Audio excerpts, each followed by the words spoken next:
Whenever you're ready. I'm sorry. I thought I had enough.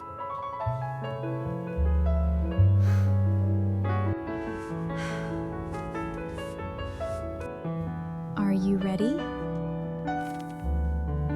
Thank you very much. I'm so sorry. You shouldn't have had to pay for me. I didn't have to. I chose to. I was wrong. Daniel had believed that for years.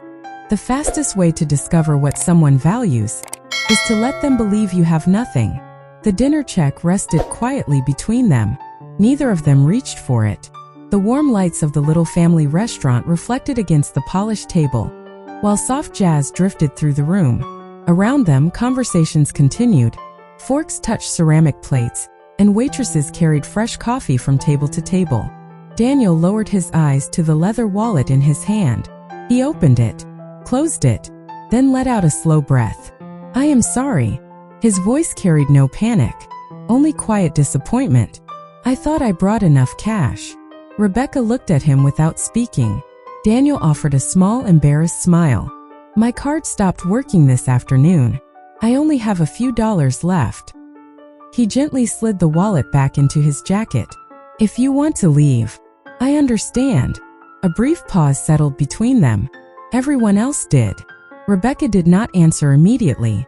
Instead, she studied the man sitting across from her. His shirt was neatly pressed but clearly inexpensive. His jacket had been worn for years. His watch was ordinary. Nothing about him suggested success. Nothing about him suggested failure either. Only exhaustion. Only dignity. The waitress approached carefully. "Would you like me to give you both another minute?" Daniel nodded politely. "Please." As soon as she walked away, silence returned. Rebecca looked through the restaurant window. Rain had begun falling over downtown Seattle, painting silver streaks across the glass. People hurried along the sidewalks carrying umbrellas. Everyone seemed to have somewhere to be. She quietly folded her hands together. "So," she asked gently, "what happened?" Daniel looked surprised. "You are not angry?" I asked what happened. His eyes drifted toward the rain outside. "I was working for a software startup." He smiled faintly. "Last month. It closed." Rebecca listened. No interruption. No judgment. "I have been interviewing ever since." He shrugged lightly. "Tonight was supposed to be something different." She nodded. "I understand." Daniel laughed quietly. "I doubt that." Rebecca's expression softened. "You would be surprised." For a moment, neither of them spoke. The restaurant suddenly felt much quieter than before. Finally, Rebecca broke the silence. "Life has a strange way of changing plans." Daniel looked back at her. "You sound like someone speaking from experience." "I am." She smiled, though traces of old exhaustion remained behind her gentle eyes. "I became a single mother before I ever imagined I would." Daniel listened carefully. "I had a career, a schedule, a plan." She gave a small shrug. Then life rewrote every page. There was no bitterness in her voice, only acceptance. Daniel found himself forgetting why he had come tonight. This dinner was supposed to be another experiment, another disappointing blind date, another confirmation that people only respected success. Instead, he found himself genuinely listening. Rebecca reached for her glass of water. "My daughter thinks I can fix everything." Daniel smiled. "Can you?" She laughed softly. "Not even close. I just try not to let her see how worried I get." Something inside Daniel shifted. That sentence felt too honest to be practiced, too quiet to be performed. The waitress returned carrying the check once more. This time she hesitated. "I can split it if that helps." Daniel lowered his eyes. "I am afraid even half would be difficult tonight." The waitress nodded with understanding before stepping away again. Rebecca slowly reached into her handbag. Inside was a worn leather wallet. Next to it rested a folded grocery list, a school newsletter, and a small envelope with cash she had carefully counted only that morning. She looked at the envelope for a long second, then toward the man sitting across from her. Outside, rain continued falling. Inside, two strangers sat quietly across a dinner table. neither of them realizing that the next decision would change both of their lives forever. Daniel looked at the unopened check as though it weighed far more than paper ever should. "I can call someone," he said quietly. "Maybe a friend." Rebecca shook her head with a gentle smile. "It is late. I do not want you paying for my mistake." She rested one hand on the edge of the table. "Who said anything about mistakes?" Daniel blinked. "I should have planned better. We all say that sometimes." Her words carried no criticism, only understanding. She slowly opened the small envelope inside her wallet. Several $20 bills. Few singles. Nothing more. She counted them silently beneath the table. Exactly enough. Her fingers paused. She knew every dollar already had a purpose. Groceries, gas, school supplies, the new sneakers Emma needed before Monday's field trip. Children grew quickly. Shoes always seemed to become too small at the worst possible moment. Rebecca lowered her eyes for a brief second. Then she smiled. Not because the choice was easy, because she had already made it. She raised her hand toward the waitress. "I will take care of the bill." Daniel immediately looked up. "No." His voice remained calm but firm. "I cannot let you do that. You are not letting me." She smiled softly. "I am choosing to." The waitress glanced between them. "Are you sure?" Rebecca nodded. "Yes." The waitress accepted the check and quietly walked away. Daniel sat motionless. For the first time in years, he did not know what to say. This moment was familiar. The ending was not. 6 blind dates. 6 identical tests. 6 women who had looked at him differently the moment they believed he had no money. One had pretended to receive an emergency phone call. Another had laughed before leaving the restaurant. One simply stood up without saying goodbye. Tonight, everything had changed. Rebecca folded the empty envelope and placed it back into her wallet as carefully as if it still contained something valuable. Daniel noticed. "You should not have done that." She looked at him kindly. "I know. I cannot repay you. You can." He frowned slightly. "When you are back on your feet." She paused. "Help someone else." Daniel stared at her. "No interest." Rebecca laughed. "I think kindness earns better returns than banks." For the first time that evening, Daniel laughed without forcing it. Surprised even him. Outside, the rain continued tapping softly against the restaurant windows. Inside, the room somehow felt warmer. The waitress returned with the receipt. Rebecca signed it without hesitation. She even left a modest tip. Daniel watched every movement. Not because of the money, because he realized she had never once asked whether he deserved her help. She had simply seen someone in an uncomfortable moment. Nothing more. Nothing less. As they stood to leave, Rebecca slipped her coat over her shoulders. Daniel reached for the door before she could. "Thank you." She looked at him with quiet sincerity. "You do not owe me gratitude." "I do." "No." She shook her head gently. "You owe yourself another chance." Those words stayed with him as they stepped into the cool Seattle night. The rain had slowed to a light drizzle. Streetlights reflected across the sidewalks in long ribbons of gold.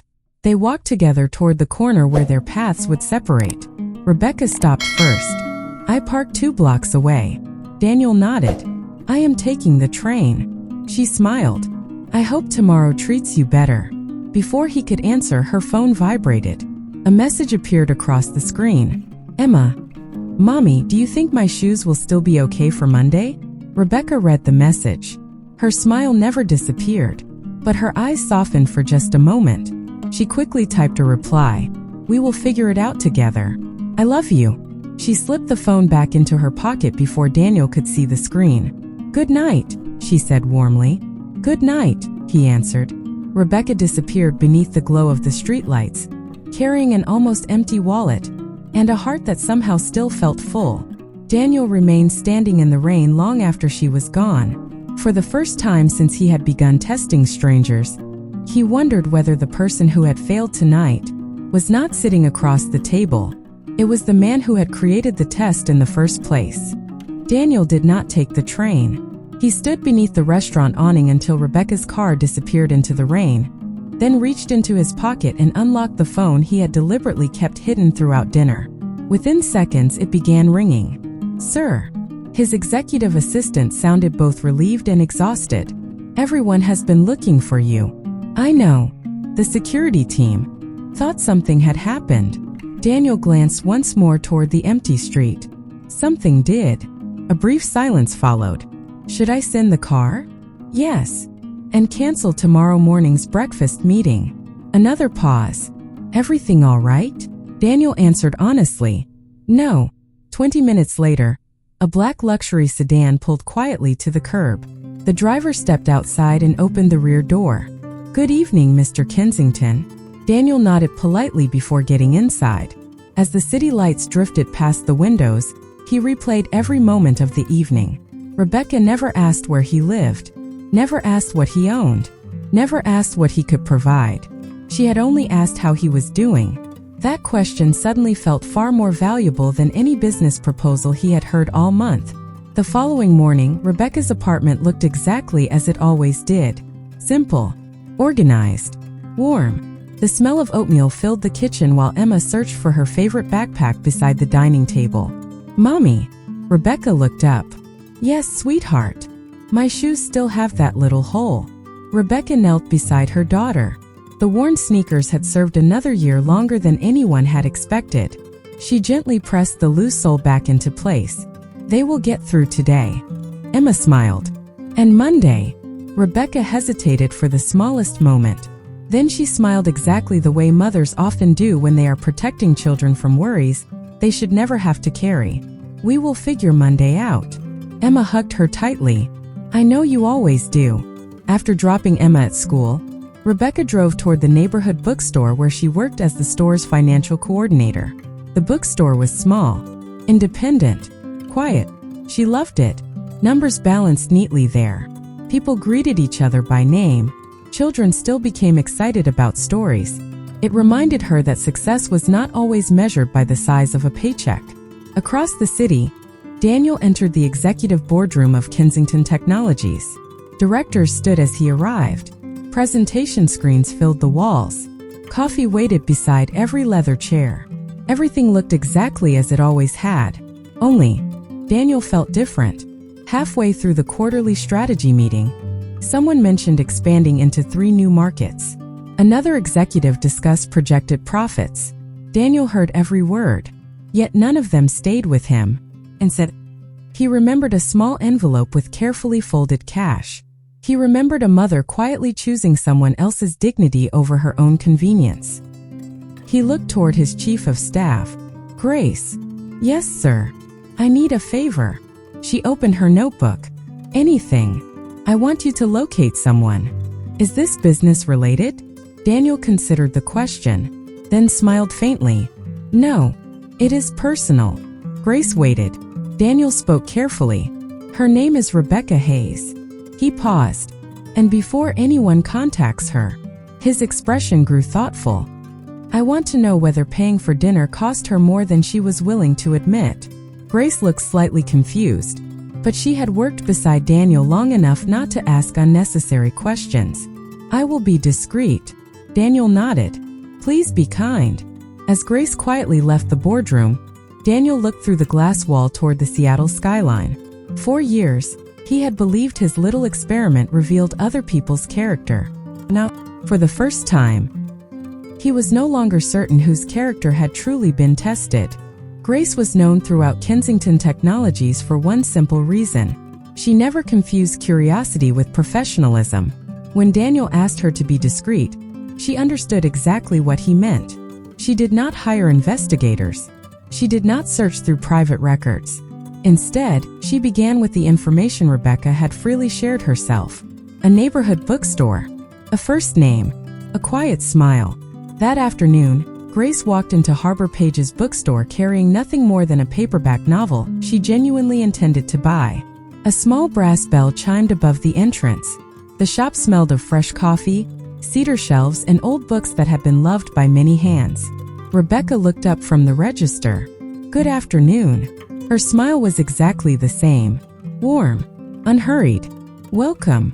Grace smiled back. "I have heard wonderful things about this place. I hope we live up to them." They laughed softly together. Nothing about the conversation felt unusual. Grace wandered through the aisles before selecting a children's adventure novel and a mystery paperback. When she returned to the counter, Rebecca carefully wrapped both books in recycled paper. "Those are excellent choices. My niece loves reading." Rebecca's eyes brightened. "So does my daughter." "How old is she?" 6. Grace noticed the photograph tucked beside the register. Rebecca and a little blonde girl smiling at a pumpkin patch. No expensive vacations. No luxury. Just happiness. While Rebecca completed the purchase, an older customer approached the counter carrying 3 heavy hardback books. Before the woman could ask for help, Rebecca stepped around the register. "I have them.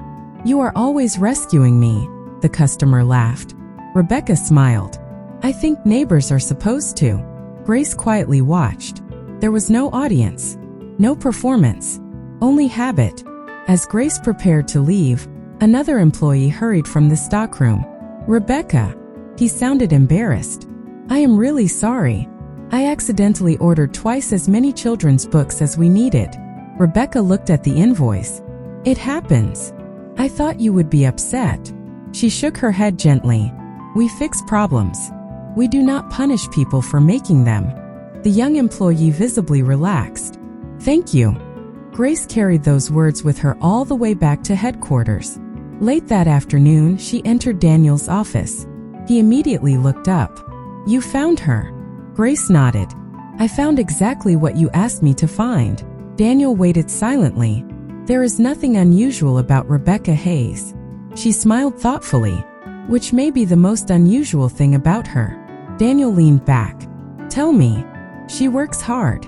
Everyone at the bookstore respects her. Customers know her by name. Children run toward her. Elderly customers trust her. Her coworkers are not afraid of admitting mistakes around her." Daniel listened without interruption. Grace placed a small receipt on his desk. "What is this?" "I bought 2 books." Daniel looked confused. "All I watched was kindness." Grace paused. "The kind that costs time. The kind nobody notices. The kind that cannot be rehearsed." Daniel lowered his eyes. "And?" Grace hesitated only briefly. "I also learned something else." His expression became more serious. "Her daughter needs new shoes." Daniel looked up immediately. Grace continued quietly. The money Rebecca spent at dinner was almost certainly money she had already set aside for her little girl. Silence filled the office.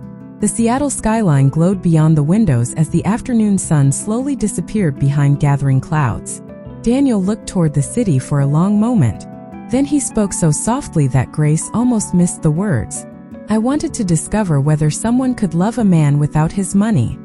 He closed his eyes briefly. Instead, his voice grew heavier.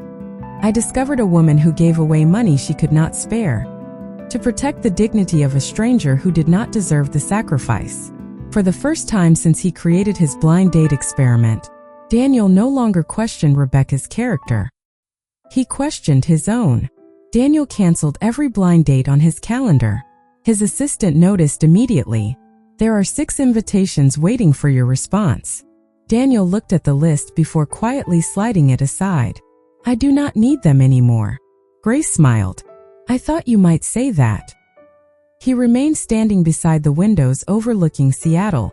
For years, those dates had been little more than carefully designed experiments. Different restaurants, different introductions, the same hidden identity, always the same disappointing ending. Now, for the first time, he no longer wanted another test. He wanted to correct the one he had already created. Across town, Rebecca finished shelving several new arrivals in the children's section. Saturday mornings were always lively. Parents searched for bedtime stories. Children wandered through colorful shelves with wide eyes. Rebecca loved watching them discover books that might stay with them for years. Near the reading corner, Emma sat cross-legged on a small rug, completely absorbed in a story about a brave little fox. Rebecca smiled. "Find another favorite?" Emma looked up excitedly. 3. "I thought we agreed on 1. Emma grinned. "I changed my mind." Rebecca laughed softly. "I noticed." A familiar customer approached carrying a stack of novels. Good morning, Rebecca. Good morning, Mrs. Collins. The older woman glanced toward Emma. How is our young reader? Emma proudly held up her book.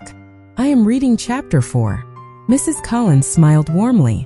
I believe you might finish the whole library one day. I hope so. The three of them laughed together.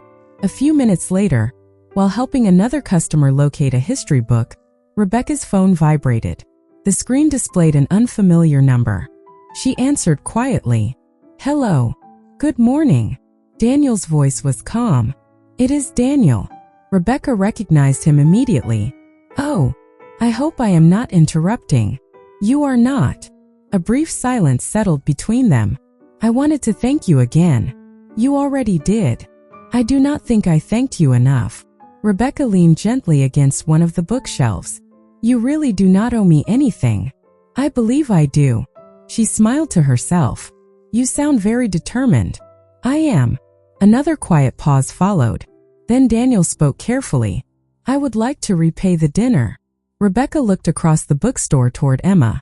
Her daughter was helping another little boy place picture books back onto a shelf. You remember what I told you? I do. When life gets better. She smiled gently. Help someone else. Daniel lowered his eyes. I remember every word. Then keep your promise. He hesitated. What if I still want to return your money? You cannot. His expression softened. Why not? Because that dinner stopped belonging to me the moment I paid for it. Daniel remained silent. Rebecca continued. It became a choice. And choices are not loans. Those words settled quietly between them. Daniel had negotiated billion-dollar agreements, closed impossible business deals, resolved corporate crises. Yet he had never heard generosity explained so simply. I would still like to see you again. Rebecca did not answer immediately. Instead, she watched Emma help the little boy choose a dinosaur book. Children always seem to understand sharing without needing complicated explanations. Finally, she spoke. As friends. If that is all you are comfortable with. She considered his answer. There is a community technology fair downtown next Saturday. Our bookstore is hosting a children's reading booth there. Daniel listened carefully. I will already be there. You will. I volunteer every year. Rebecca smiled with genuine surprise. I did not know that. There are probably many things you do not know about me. And many things you do not know about me. Daniel smiled. Perhaps that is exactly how strangers become friends. Rebecca looked through the bookstore windows as sunlight broke through the clouds outside. For reasons she could not fully explain, she felt hopeful. Neither of them realized that next Saturday would reveal a truth neither had expected. Because Daniel had agreed to attend the technology fair as himself, not as the struggling man she believed she had met over dinner. The following Saturday arrived beneath a clear autumn sky. Families filled the downtown plaza long before noon. Children hurried between science exhibits, robotics demonstrations, and colorful reading tents while local musicians filled the air with soft acoustic music. Rebecca adjusted the banner above the bookstore's booth. Emma carefully arranged stacks of children's books with complete concentration. This one should go here, Emma announced proudly. Rebecca smiled. I think you are becoming my best assistant. Emma grinned. I already knew that. Several volunteers stopped to greet them. The bookstore had participated in the community fair every year. It never felt like work. It felt like neighbors taking care of neighbors. Just after noon, the atmosphere changed. Large digital screens surrounding the main stage suddenly came to life. People began gathering near the center of the plaza. Rebecca looked toward the crowd. What is happening? One volunteer answered without looking away. The keynote presentation. Every year, the founder of Kensington Technologies opens the Innovation Fair. Rebecca nodded politely. She had heard the company name before. She simply had never paid much attention to the people behind it. Emma tugged gently on her mother's sleeve. Can we watch for 1 minute? Rebecca smiled. 1 minute. Mother and daughter joined the edge of the growing audience. The announcer stepped onto the stage. Ladies and gentlemen, please welcome entrepreneur, philanthropist, and founder and chief executive officer of Kensington Technologies. Rebecca listened with only casual interest. Mr. Daniel Kensington. The world around her seemed to fall completely silent. Daniel walked confidently onto the stage wearing a perfectly tailored navy suit. The same gray eyes, the same calm smile, the same voice, only everything else had changed. Thousands of people applauded. Photographers stepped forward. Business leaders greeted him with visible respect. Rebecca stood perfectly still. Emma looked up at her. "Mommy." Rebecca could not answer. She simply watched as the man she believed had been struggling to find work thanked the audience and began speaking about innovation, opportunity, and building technology that served ordinary families. Every word sounded genuine, which somehow made the truth even more confusing. Emma whispered softly, "That is your friend." Rebecca swallowed carefully. "I thought I knew who he was." On stage, Daniel's eyes slowly moved across the audience. Then they found Rebecca. For the briefest moment, his prepared speech disappeared from his mind. Their eyes met. Recognition, surprise, regret. Daniel paused naturally before continuing. No one else noticed. Rebecca noticed everything. The applause rose again as the presentation ended. Security staff respectfully guided guests toward the innovation exhibits. Daniel quietly spoke to Grace before leaving the stage. "Please ask Ms. Hayes if she would be willing to meet me." Grace nodded. A few minutes later, she approached the bookstore booth with a warm professional smile. "Ms. Hayes." Rebecca looked up. "Yes.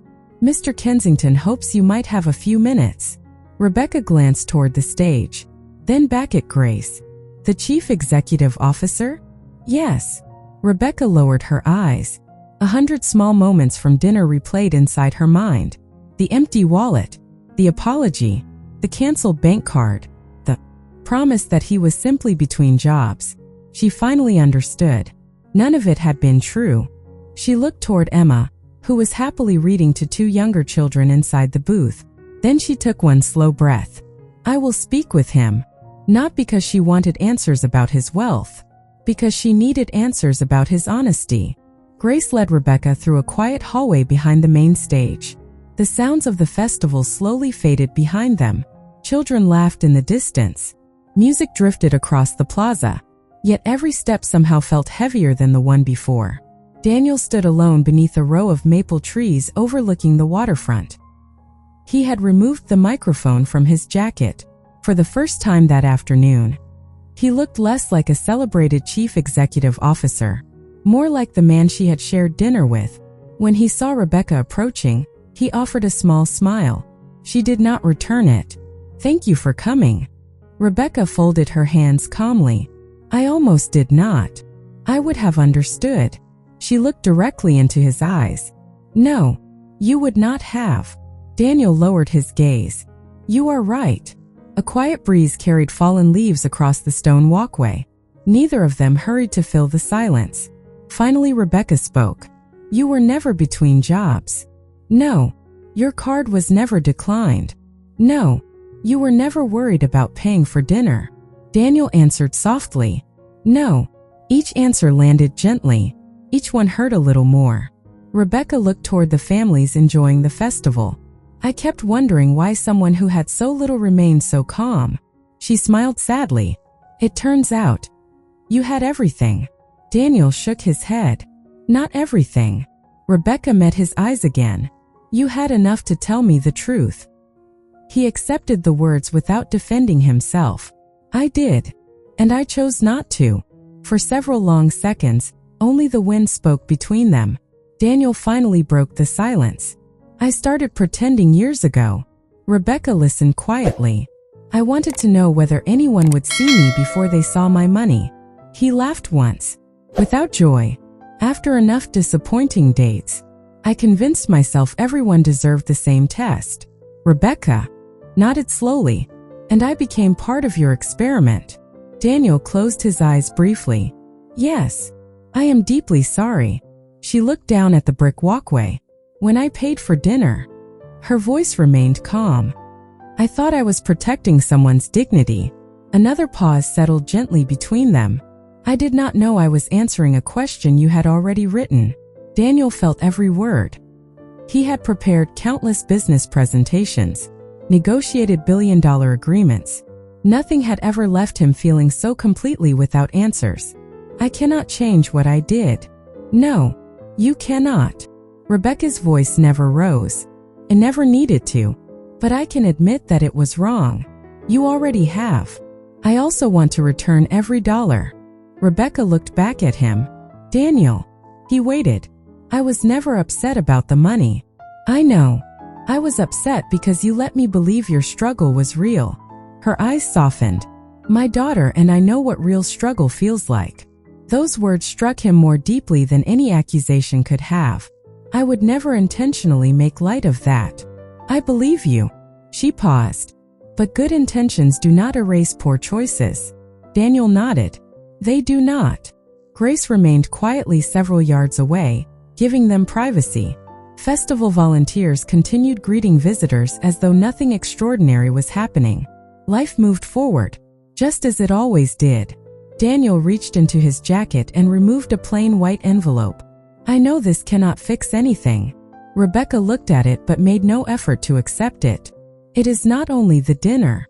It also covers the shoes Emma needed. Rebecca's expression changed immediately. She looked at him with surprise. You knew. I found out afterward. I should not have. I asked someone to learn whether helping me had cost you more than you admitted. Rebecca took one slow breath. And it did. Daniel's voice became almost a whisper. That is the part one cannot forgive myself for. Rebecca gently pushed the envelope back toward him. I told you before. She smiled sadly. Kindness is not alone. Daniel stood quietly holding the unopened envelope. For the first time in many years, his wealth felt completely powerless. Rebecca looked at the envelope one final time. Then she gently folded Daniel's fingers back around it. You should keep it. He did not argue. For the first time in his life, he understood that insisting would only make the moment about his comfort instead of hers. I am sorry, he said again. Rebecca nodded. I know. She turned toward the festival. Emma was laughing with 3 younger children as they colored paper bookmarks beneath the bookstore tent. That simple sound reminded Rebecca exactly where she belonged. I should get back. Daniel stepped aside. I will not stop you. She offered a faint smile. Thank you. As Rebecca walked away, Daniel remained beneath the maple trees until she disappeared into the crowd. Grace quietly approached. I have never seen you like this. Daniel smiled without looking away. Neither have I. Grace glanced at the unopened envelope still resting in his hand. What will you do now? He answered after a long pause. I am going to stop testing people. The words felt strangely liberating. I spent years believing distrust protected me. He looked toward the families filling the plaza. It only made me smaller. That evening, the festival slowly came to an end. Volunteers folded tables. Children carried balloons toward waiting cars. Rebecca packed the final box of books while Emma carefully counted the remaining bookmarks. We gave away almost all of them, Emma said proudly. We did. Emma looked up. Mommy. Yes. Was the man on the stage your dinner friend? Rebecca smiled softly. He was. He looked different. He did. Emma tilted her head thoughtfully. Was he pretending before? Or is he pretending now? Rebecca paused. Children often ask the questions adults tried hardest to avoid. I think. She chose her words carefully. He forgot that people should never have to earn the truth. Emma seemed to consider that answer. Will you see him again? I do not know. Emma slipped her small hand into Rebecca's. If he says he is sorry again. Rebecca looked down. Will you believe him? Rebecca smiled gently. I already believe he is sorry. Emma blinked. Then what is missing? Rebecca looked toward the evening sky. Trust takes longer than apologies. Across the city, Daniel sat alone inside his office. The lights remained off. Only the fading sunset filled the room with warm gold. The envelope still rested unopened on his desk. He picked up his phone and scrolled through the contacts of a private matchmaking service. 6 future blind dates. 6 carefully arranged introductions. He quietly canceled every one. Then he opened a notebook he rarely used. On the first empty page, he wrote only one sentence. No more pretending. He stared at those words for several minutes. Then he signed his name beneath them, not as a billionaire, not as a chief executive officer, simply, Daniel. The following Monday morning, a small delivery arrived at Harbor Page's bookstore. No expensive flowers, no luxury gifts, only a single handwritten note tucked inside a plain brown envelope. Rebecca opened it during her lunch break. Inside was a gift certificate from a neighborhood shoe store. No amount was printed on it. No company logo appeared anywhere. Only one handwritten sentence. A child should never have to wait because of my mistake. There was no signature. There did not need to be. Rebecca quietly closed the envelope. She did not smile. She did not cry. She simply sat in thoughtful silence. For the first time since learning the truth, she realized Daniel was no longer trying to buy forgiveness. He was trying to become someone worthy of asking for it. Several weeks passed. Not with grand gestures. Not with dramatic surprises. Only with small choices that quietly accumulated into something meaningful. Every Thursday afternoon, Harbor Page's bookstore received a new shipment of children's books. Without fail, Daniel arrived 30 minutes before closing. Never in a luxury car. Never with photographers. Never with security surrounding him. He wore simple clothes, carried unopened boxes from the delivery truck, arranged books beside the volunteers, and left before anyone could thank him for staying late. At first, Rebecca assumed it was temporary, an attempt to impress her. Then another Thursday came, and another. Nothing changed. One rainy evening, after the bookstore closed, Rebecca found Daniel wiping down a reading table while the last volunteer locked the front door. "You know," she said quietly, "you could pay someone to do that." Daniel smiled without looking up. "I spent too many years paying people to do things I should have been willing to do myself." She folded another cardboard box. "You really have changed." "I am trying." He looked toward her. "There is a difference." Rebecca nodded gently. "There is." Silence settled comfortably between them. Not awkward. Not uncertain. Simply peaceful. A familiar little voice suddenly echoed through the bookstore. "Mommy." Emma hurried from the children's corner carrying a brightly illustrated chapter book. "I finished organizing everything." Rebecca smiled proudly. "I noticed." Emma looked toward Daniel. "You came back." "I did. You said grown-ups should keep their promises." Daniel smiled warmly. "I remember." Emma studied him with complete sincerity. "My teacher says trust is like planting a tree." Daniel knelt until they were at eye level. "What does that mean?" "You have to water it." She thought for a second. "And you cannot pull on the leaves to make it grow faster." Daniel laughed softly. "I think your teacher is very wise." Emma shrugged. "I think so too." Rebecca watched the conversation quietly. Children always had a remarkable way of saying difficult truths with remarkable simplicity. A week later, the bookstore hosted its annual community reading night. Families filled every corner. Neighbors brought homemade cookies. Local musicians played softly near the entrance. Parents sat beside children listening to stories read aloud.